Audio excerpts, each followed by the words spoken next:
There's a moment right after a shooting when the truth is fragile. Facts are still revealing themselves. Adrenaline is high.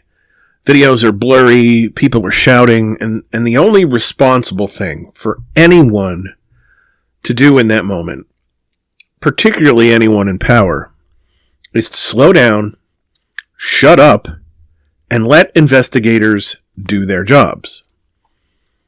That's not what happened here. Within hours of the killing of Alex Pretti in Minnesota, the Trump administration and its allies had already decided on a story. Not discovered a story, decided on one.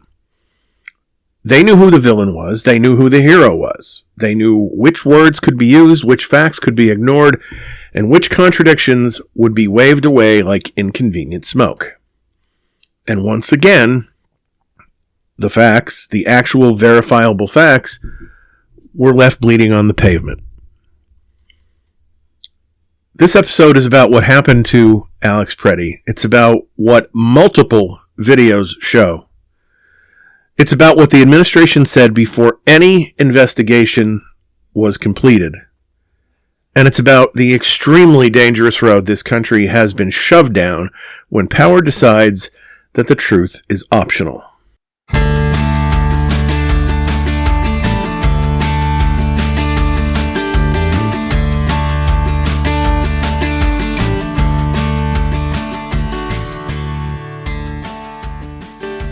You are listening to Your Neighbor on the Left, the podcast where we talk about liberal politics, human decency, and life on the blue side of America's ideological divide. My name is Don Spielis. I am your host. And this week, we're going to be talking about, among other things, the murder of Alex Pretti.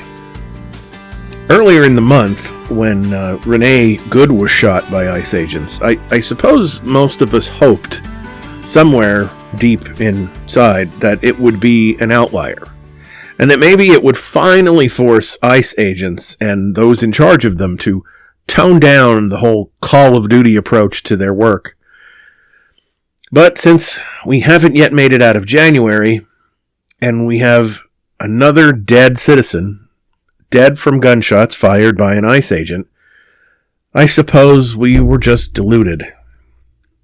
We're going to go through the story and its immediate aftermath as the main segment for this week's episode, but before we jump into that, let's take a look at some hot topics.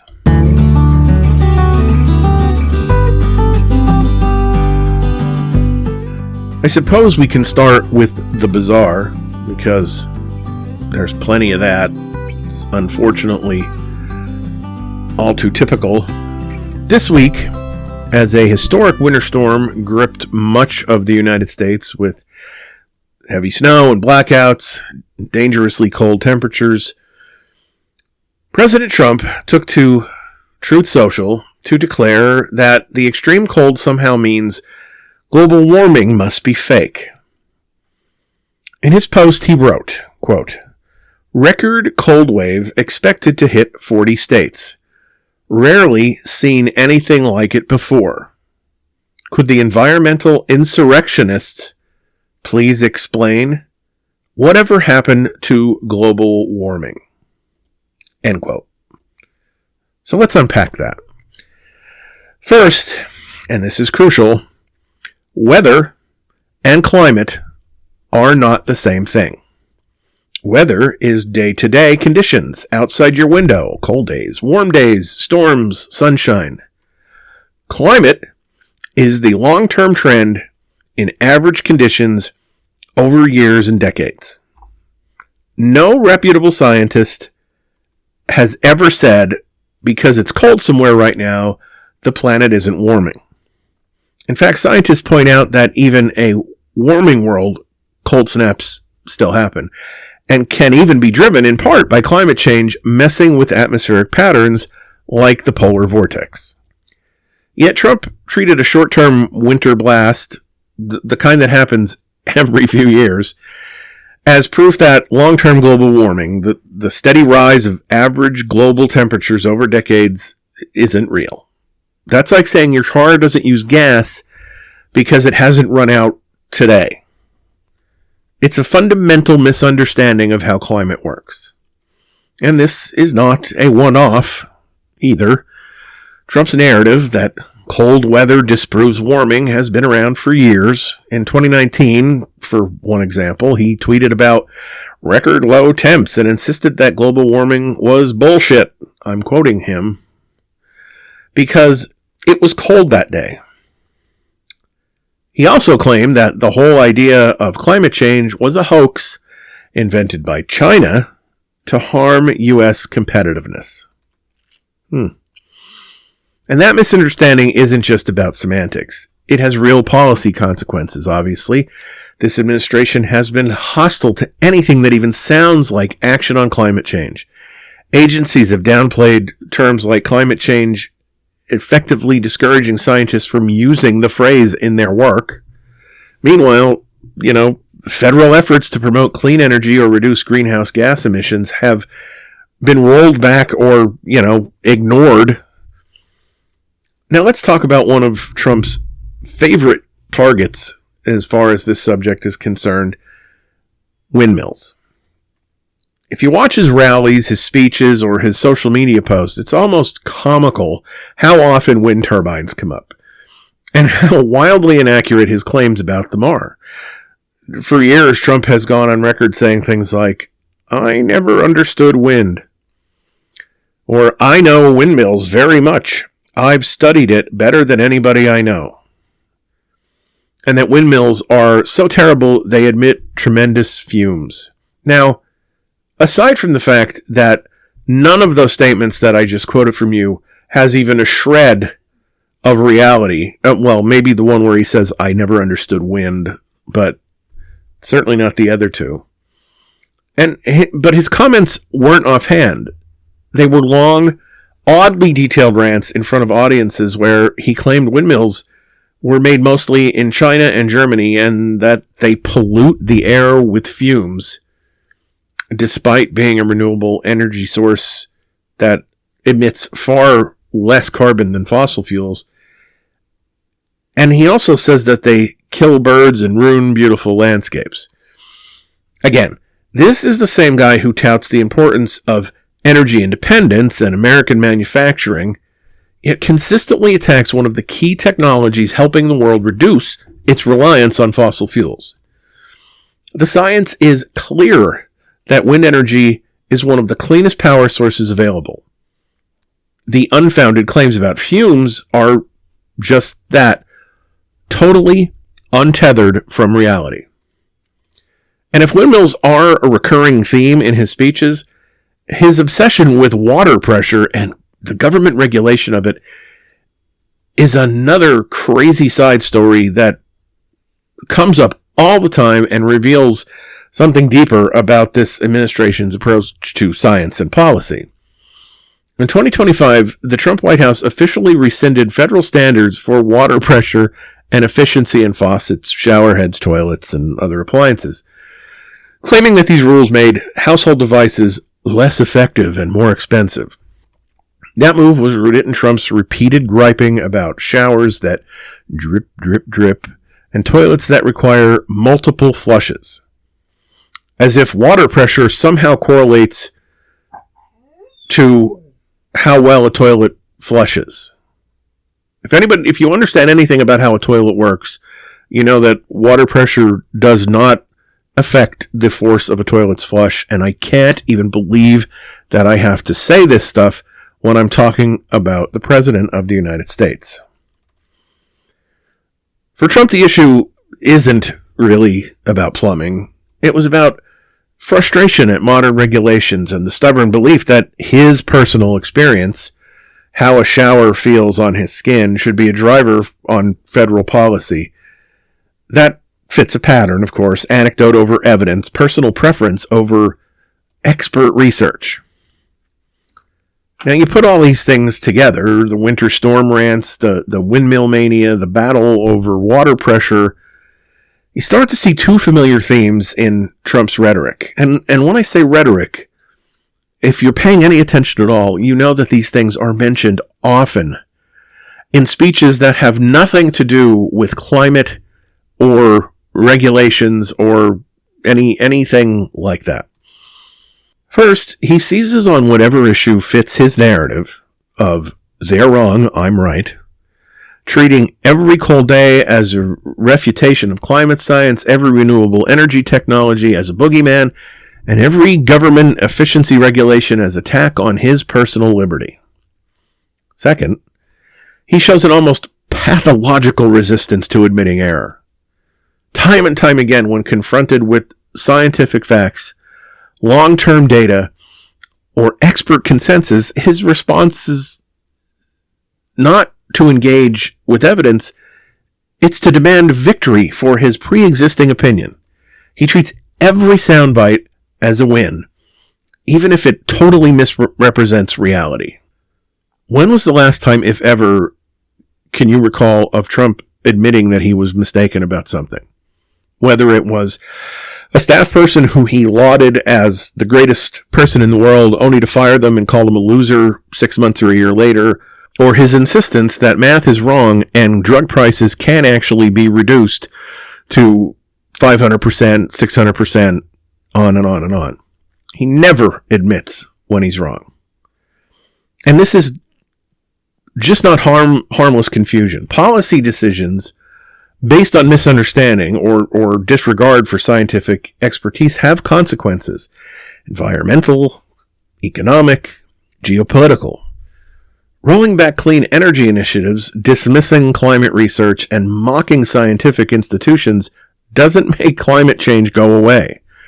It simply ensures the U.S. will be less prepared and less competitive as the world transitions toward a cleaner energy future. And there's a cost to that too.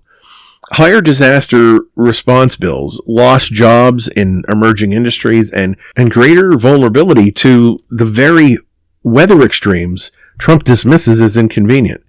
Climate change isn't just about warming averages. It's about infrastructure resilience, agricultural stability, public health, even national security, which he claims to be so worried about these days.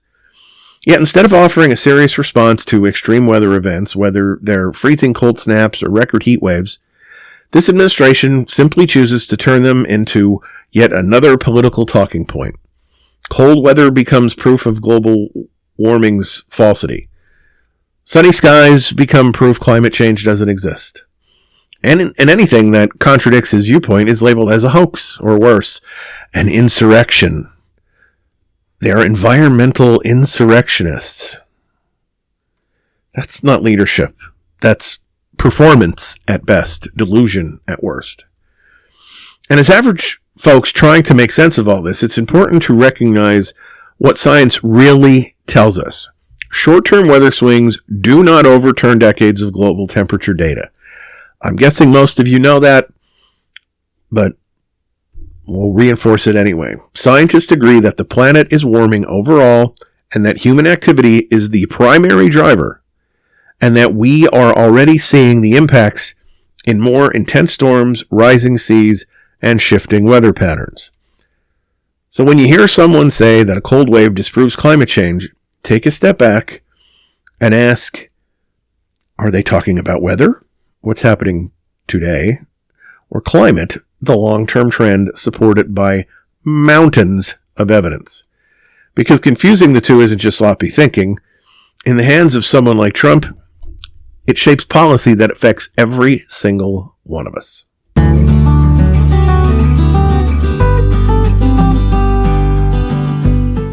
And now we can move from the bizarre to the absurd. And let's begin with the obvious. Whenever Donald Trump announces something with a grandiose name like the Board of Peace, you have to ask yourself, is it really about peace or is it about Donald Trump? Because if you're thinking diplomacy, conflict resolution, and an earnest attempt to push wars towards ceasefires, that's one thing. But if you're thinking about Trump's historical relationship with truth, nuance, or conceptual consistency, you're probably right to be skeptical.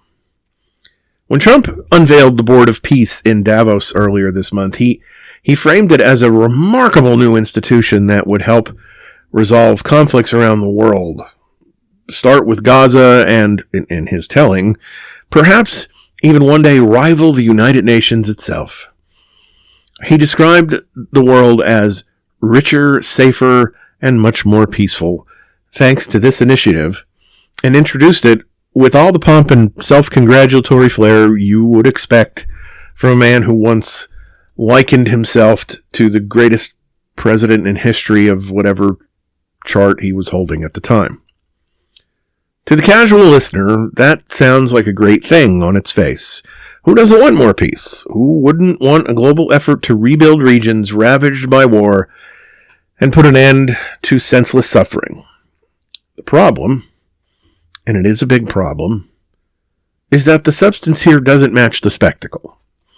Beneath the trumped-up launch event and the glitzy rhetoric, the Board of Peace looks far more like a vanity project than a viable conflict resolution body. Critics, including seasoned diplomats, have called it little more than a pay-to-play club, centered on Trump himself rather than a serious instrument of peace. So let's break down how this thing is supposed to work. The Board of Peace was first floated as part of a broader plan tied to the Gaza ceasefire, a UN Security Council endorsed arrangement that basically gave a temporary mandate to this board to help with Gaza's demilitarization, reconstruction, and governance. On paper, that sounds fine, except the actual charter Trump circulated makes no reference to Gaza itself, instead describing a sweeping international organization aimed at stability and enduring peace in conflict-affected areas of the world. And here's where the cognitive dissonance kicks in. This is the same administration that has threatened to annex Greenland and has invaded Venezuela for their strategic resources just this month.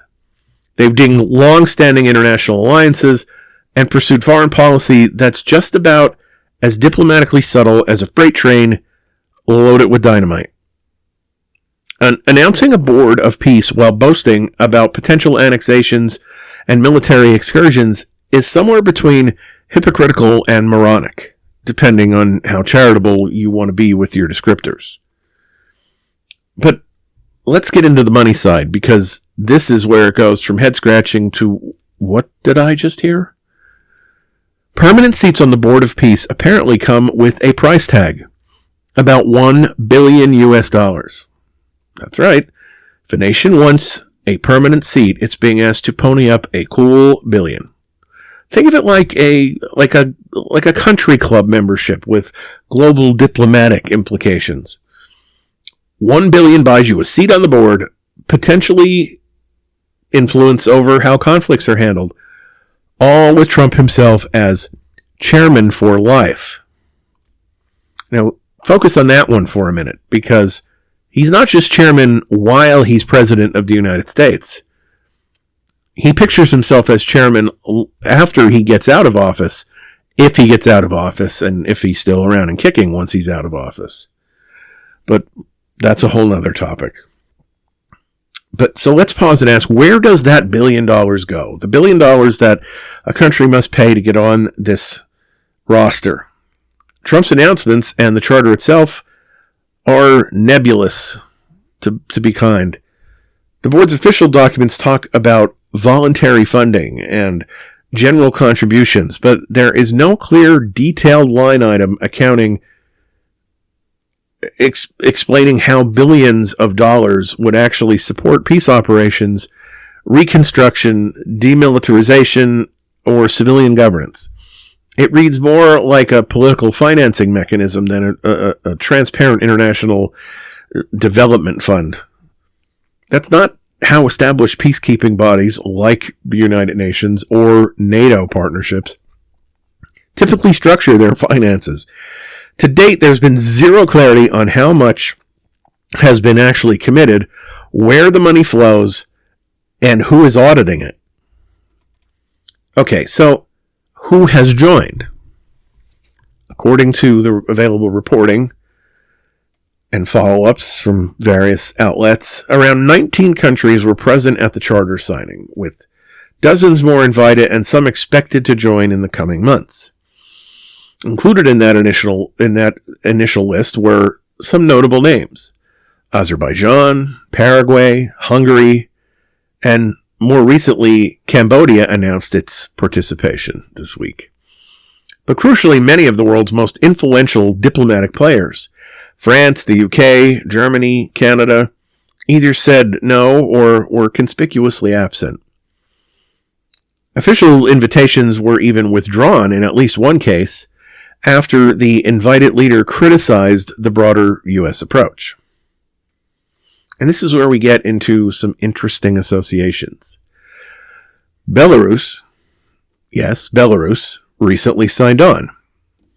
That's a country led by Alexander Lukashenko, a figure widely criticized by human rights organizations for his long-standing record of authoritarian crackdowns, electoral manipulation, and suppression of civil liberties.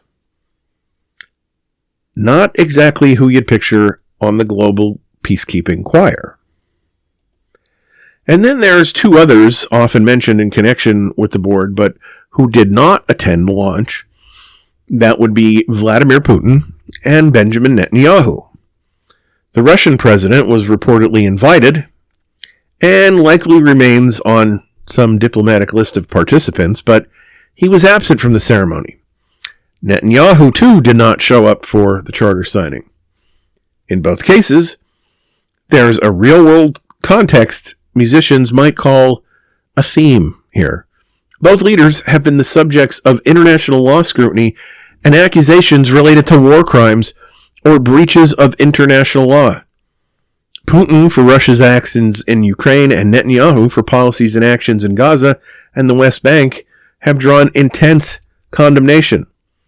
Whether their absence was because of this legal trouble, and indeed there are warrants for their arrest by the International Court, or if it was diplomatic caution or a desire not to be photographed signing a peace document they have to defend in court later, you could speculate on that. But it's definitely telling that they're not there. And again, these are interesting choices for a board of peace. So what does it all mean? On paper, the Board of Peace sounds inspired, bringing nations together, support stable governance, rebuild war-torn regions, coordinate humanitarian aid. In practice, it looks like a Trump-centric diplomatic experiment with fundraising mechanics that would make the Wall Street investment banker uncomfortable and a governance structure where one man, the founder, chairman, and essentially the sole arbiter of memberships, has veto power over decisions. Viewed from another angle, it resembles Trump's other post-presidential ventures. Big headlines, bold claims, personal branding front and center, and substantive details either vague or absent. Remember how he once said he could replace NATO? Or how many times he's claimed to single-handedly broker peace deals across the world? This sounds like more of the same. A spotlight project with Trump's name emblazoned on the marquee and lots of spray-painted gold tchotchkes from Lowe's or Home Depot on the wall than it does a concrete, operationally sound mechanism for lasting peace. It's less United Nations and more Mar-a-Lago, if you will. Finally, let's talk about the optics of it all. Trump talks about peace while simultaneously threatening or pursuing aggressive resource diplomacy from Greenland to Venezuela, and while traditional allies sit on the sidelines or decline to lend support. That juxtaposition, it's ironic, but it isn't just ironic. It's fundamentally contradictory. When you mince peace rhetoric with geopolitical coercion and then ask countries to pay huge sums for membership at your table, you're building sort of a prestige economy where participation says more about geopolitical whims of the moment than about any shared commitment to ending war. at the end of the day, the real story here isn't whether the Board of Peace will solve global conflicts. It's whether the world is ready to take seriously an international institution that looks more like a group of, Trump's business model than a diplomacy framework. When you combine opaque funding and selective participation, leadership with questionable motivations, to say the least, and a global order already stretched thin by wars and mistrust, you have to ask yourself, is this about peace? Or is this about Trump? Because the world doesn't need another photo op. It doesn't need another summit speech. What it needs is real conflict resolution, accountability, and institutions that reflect collective security rather than personal branding. And that's the board's biggest problem.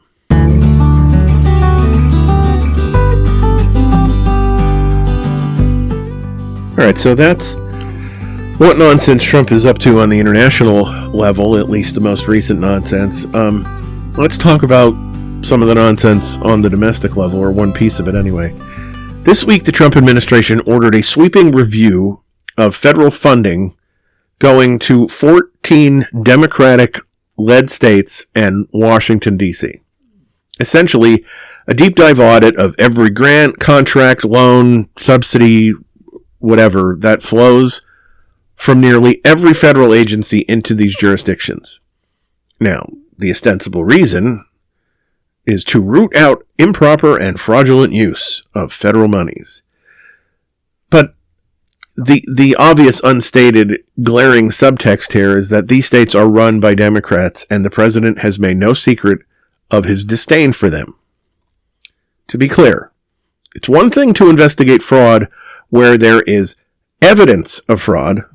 It's something else entirely, and something that you should find much, much more troubling, to launch a federal funding audit that's directed almost exclusively at states based on the political parties that they belong to, or that their governors belong to. That is a clear weaponization of federal power, and make no mistake, that's exactly what this is. Just weeks ago, Minnesota, New York, California, Illinois, and Colorado saw billions of dollars in social service and child care funding frozen under allegations of fraud. Allegations that to date have not been publicly backed up with a shred of evidence. Workers, families, and communities dependent on those funds were left scrambling, while Democratic governors and attorneys general cried foul and went to court to block the freezes. Make no mistake, federal governments should absolutely have mechanisms to prevent fraud and waste, and to ensure taxpayer dollars are spent as intended. But the pattern here, systematic freezes and reviews that exclusively hit Democratic-run states, looks less like a neutral enforcement of law and regulations and a lot more like payback politics. After all, this is not happening to Republican-led states. Funds for clean energy projects, nearly $8 billion worth, were canceled in blue states during last year's government shutdown, even though some of those projects would have accelerated battery production, hydrogen tech, and other infrastructure. Those cuts were so politically obvious that the federal court ruled some of them were unlawful. Meanwhile, disaster funds and other federal assistance have often flowed much more freely to red states, even when blue states have faced similar or worse crises. You don't need a PhD in political science to recognize a pattern here. Certain areas get punished, certain areas get protected, and the only consistent factor seems to be party loyalty. This is governance by retaliation. Now, let's zoom out for a second and look at the bigger picture of the weaponization of federal government under this current administration. This isn't just one funding review or one freeze. It's a broader trend that includes threats to withhold SNAP funds unless states hand over personally identifiable data, threats to deny funds to sanctuary cities that refuse to cooperate with ICE, and even shifting counterterrorism resources away from Democratic regions towards Republican ones. And all of this comes against the backdrop of Trump's broader political strategy. If someone opposes him, they're not just a political adversary, they're a target, they're the enemy. And it's not just rhetoric anymore. Now it's becoming policy. Now, here's where the snark, which, let's be honest, is all too easy, becomes a real political and economic issue. While launching this review and freezing billions of dollars for blue states, the administration was also spending time talking about fantasies like buying Greenland, a sparsely inhabited expanse with stunning views, expensive prospects, and absolutely zero strategic urgency for U.S. security. Politicians mused, maybe we should buy it, and taxpayers everywhere collectively wanted to know why, or how are we going to pay for it? Let's do some back-of-the-envelope math here. Even if the United States were to pursue a territorial acquisition equal in size to all but a few countries on the planet, the cost would be astronomical. Purchase price aside, which would likely be in the hundreds of billions or more, the required military infrastructure, environmental, and social integration expenses would dwarf anything we've seen outside of a major wartime effort. You could probably solve multiple federal budget shortfalls with that same money. You know, like flood assistance or childcare assistance that's now being held hostage. And yet that fantasy gets lip service, while real funding that keeps families afloat is being frozen. It's breathtaking to watch. And the hypocrisy doesn't end there either. Consider the blue states, on average, pay more in federal taxes than they receive. Tax revenue that supports national programs like defense and roads and education and, yes, child care assistance. Red states, by many analyses, receive more back per capita than they pay in. Flip that formula, and you still don't get a rationale for politically targeting millions of people because their state's leadership doesn't align with the president's political party. This is not governance. It's vendetta. So where is this headed? Let's talk about what this might look like after the midterms, especially if Democrats perform well and pick up even more governorships or legislative seats. Imagine Trump returns not just with a bully pulpit, but with a larger tailwind for his party in Congress and decides that federal funding reviews should apply not just to 14 states, but maybe to every state that doesn't toe the MAGA line. What would that do to the concept of the United States? Imagine, the federal government saying, if you don't do exactly what we tell you on immigration policy, we'll freeze your Medicaid funding. Or if you don't adopt our preferred education plan, we'll hold back highway funds. Or, worst of all, because you exercised your constitutional right to elect leaders from a party we dislike, we're going to redistribute your federal tax dollars elsewhere. That right there, that's what happens when political opposition ceases to be an idea and becomes a designation of enemy status. We've seen this pattern before in Trump's rhetoric, calling protesters insurrectionists, labeling entire cities as havens for crime, and suggesting that legal migration is an invasion. But weaponizing the budget, meaning the actual lifeblood of the states, it crosses a different threshold. That's not policy disagreement, that's punishment. And it's worth repeating, this approach doesn't solve fraud. If there is clear, documented fraud in a program, there are targeted, evidence-based ways to deal with it. Throwing funding freezes across billions of dollars worth of federal expenditures, based on where a state falls on a political map, does not address fraud. It only addresses partisanship. But if your goal is to please an angry political base and whip up voters with grievances, this plays well in certain circles. That's how we got here. So as you listen to this, think about the next time someone tells you, this is normal government. It's not. Normal government investigates wrongdoing, protects public resources, operates according to the rule of law, not political scorecards. Freezes on childcare funding? I mean, come on. Reviews targeting only Democrat-led states? Threats to withhold welfare funds based on compliance demands that no other state has been singled out for? It's governing by grievance.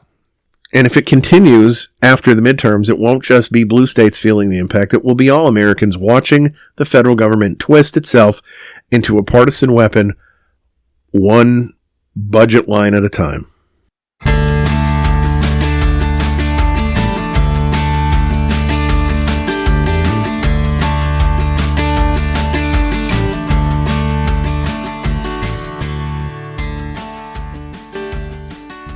So now, let's talk about Alex Pretti. Let's start with what we actually know. Not what officials claimed, not what was tweeted in all caps, but what has been shown repeatedly from multiple angles by multiple videos. Alex Pretti was at a protest when he encountered ICE agents who were in the process of assaulting a woman. According to eyewitness accounts and video evidence, Pretti intervened, not violently, not by firing a weapon, not even by brandishing a weapon, but by trying to stop what appeared to be excessive force against someone who was already being restrained. Pretti was legally carrying a firearm, and that's important, and we'll come back to it because the same people who normally won't shut up about the Second Amendment suddenly developed very strong opinions about when gun rights don't apply. But here's the critical part. Alex Pretti never removed his gun from the holster. He never brandished his gun. He never pointed it. He certainly didn't fire it. And he never threatened anyone with it. In fact, and this is not speculation, ICE agents had already taken possession of Pretti's firearm before any shots were fired. That is visible on multiple videos from different angles. This is not one shaky clip that can be taken out of context. This is a pattern of evidence that tells a consistent story. At the time he was shot, there were between 5 and 7 ICE agents on top of him, pinning him, controlling his movement. He was not standing, he was not charging, he was not reaching for a weapon that had already been confiscated. And after he was shot, after bullets had already torn into his body, one video captured agents shouting, "Where's the gun?" Think about that for a moment. If the gun was the justification for the lethal force, why are they asking where it is after he's already been shot? The answer is uncomfortable, and it's one the administration desperately wants you not to think about. Now pause here, because this is where responsible leadership would say things like the following. We need to investigate. We need to review all the footage. We need to interview witnesses. We need to slow this down. Instead, what we got was a coordinated narrative blitz from Kristi Noem, Greg Bovino, and Donald Trump. Statements issued rapidly, confidently, and before any serious investigation could possibly have been completed. Of course, Kristi Noem went first, and her comments were not just misleading, they were profoundly reckless. Noem suggested that protesters who bring guns to protest do so because they intend violence, that they intend massacres, that the presence of a firearm alone signals murderous intent. That statement alone should have detonated a political firestorm because it represents a total abandonment of the logic MAGA and the right have been using for years. These are the same people who insisted that open carry was sacred, that guns make everyone safer, that a good guy with a gun was the ultimate answer to violence. And yet suddenly, a legally armed man trying to stop an assault becomes a premeditated killer in waiting simply because he's carrying a firearm. The hypocrisy here is staggering. Because when Kyle Rittenhouse crossed state lines carrying a freaking assault rifle into a protest he had no obligation to attend, MAGA tripped over itself to declare him a patriot and a hero and a symbol of American values. An assault rifle at a protest, totally fine. A handgun legally carried by a man trying to protect somebody from abuse, apparently proof of murderous intent. This isn't a philosophical shift. It's not even hypocrisy really anymore. It's situational morality. The rules change depending on who's doing the bleeding. Greg Bovino echoed the same themes, sometimes the exact same words. Immediate justification, absolute confidence, no daylight between ICE's version of events and his conclusions, no acknowledgement of video evidence, no interest in restraint whatsoever. And then, of course, we have Donald Trump, who, as always, made a bad situation worse. Trump accused Minnesota officials of inciting insurrection. Insurrection. Let's sit with that word. I mentioned it in a previous segment, and then he was talking about environmental insurrection, but let's not get distracted here. According to this administration, protests against ICE brutality in Minnesota constitute an insurrection. While January 6th, where people beat police officers, smashed windows, erected gallows, and stormed the Capitol chanting about hanging the vice president, that was a peaceful protest. This isn't just insane. It's a deliberate inversion of reality.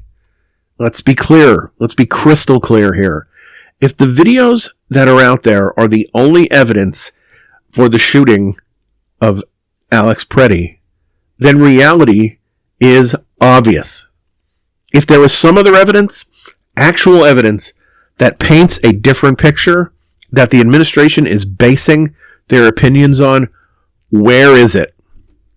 I truly do not believe it exists, but if it does, why in the name of all that's right would the administration not release it?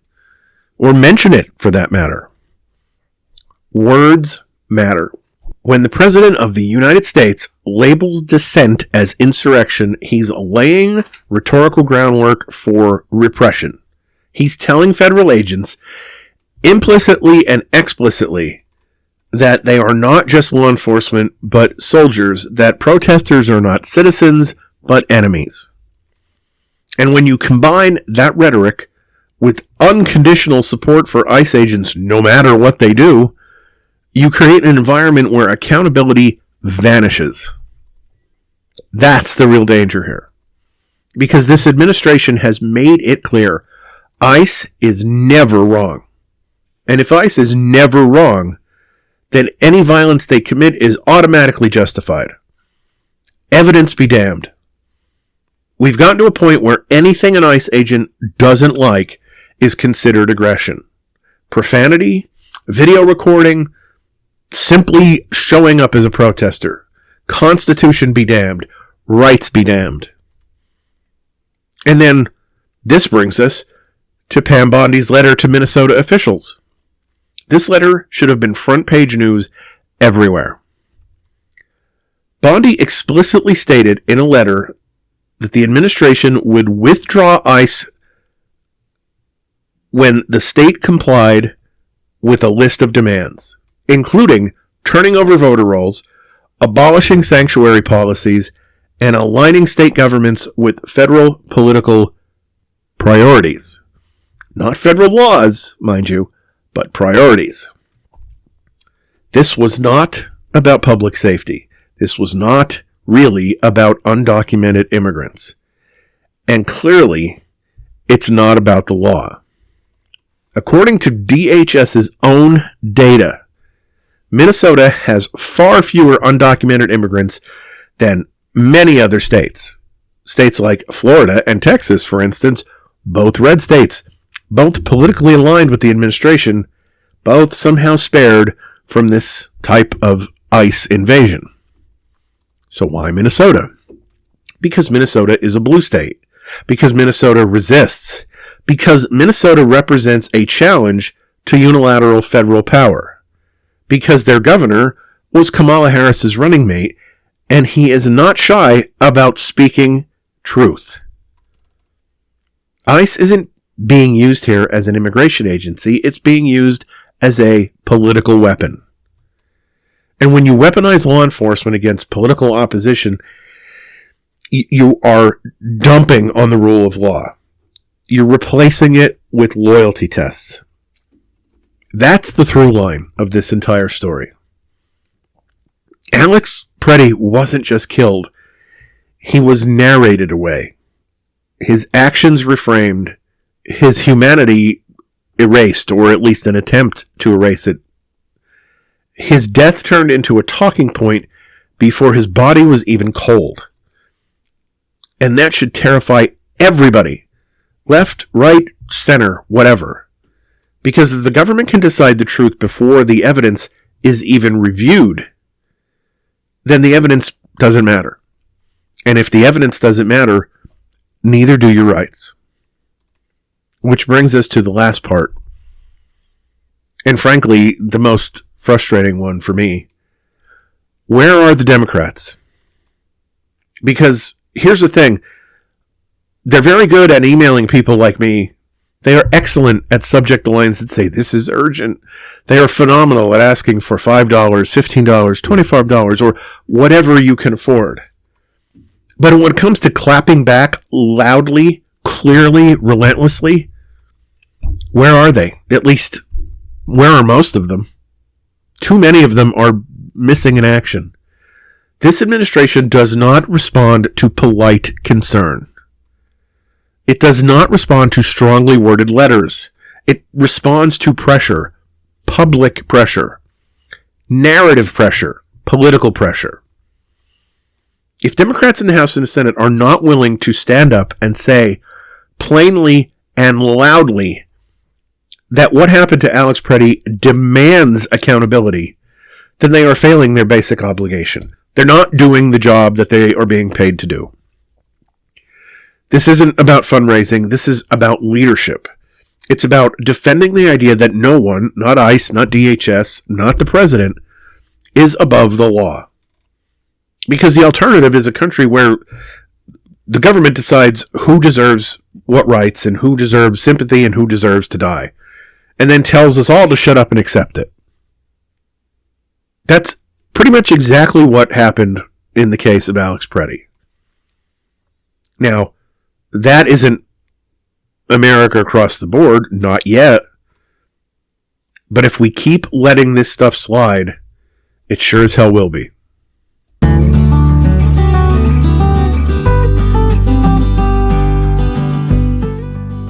So now to end on a high note,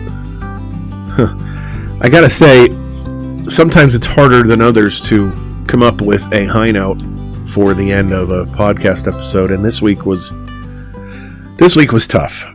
So what I decided to do here was turn the story around and make today's high point about who Alex Pretti really was, and why that matters far beyond all the political talking points and official narratives.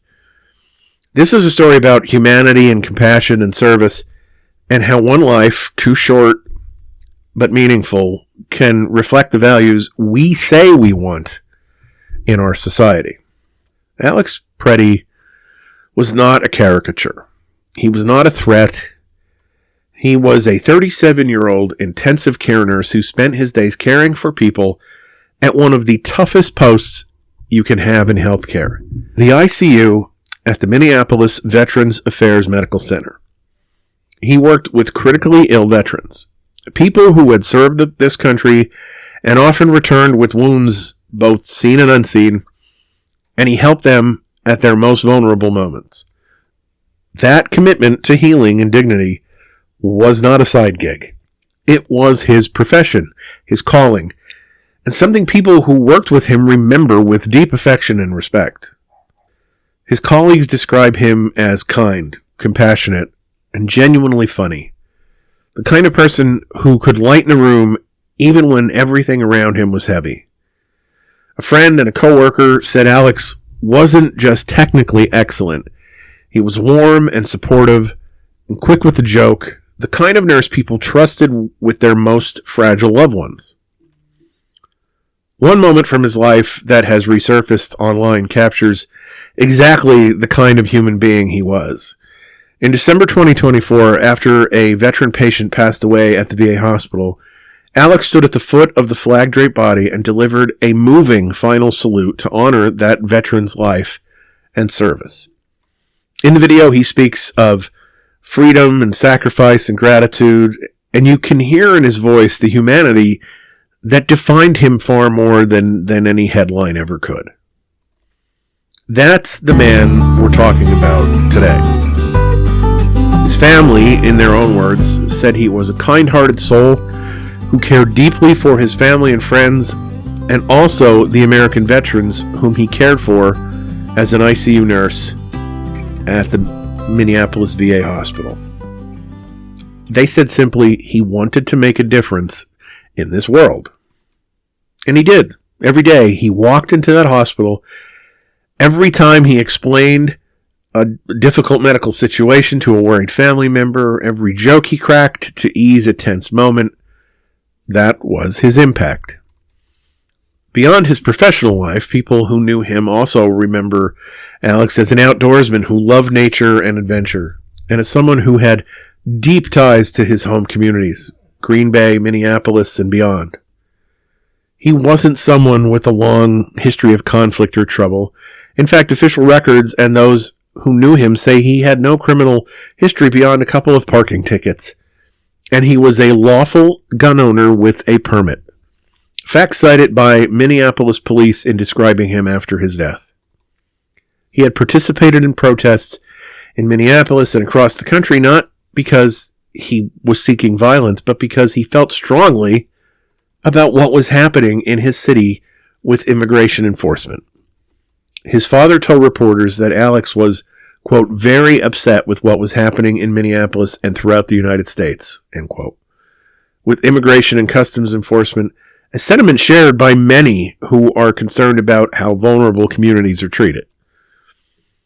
And in the moments before he was shot, bystander video appears to show precisely the kind of person his friends and family say he was.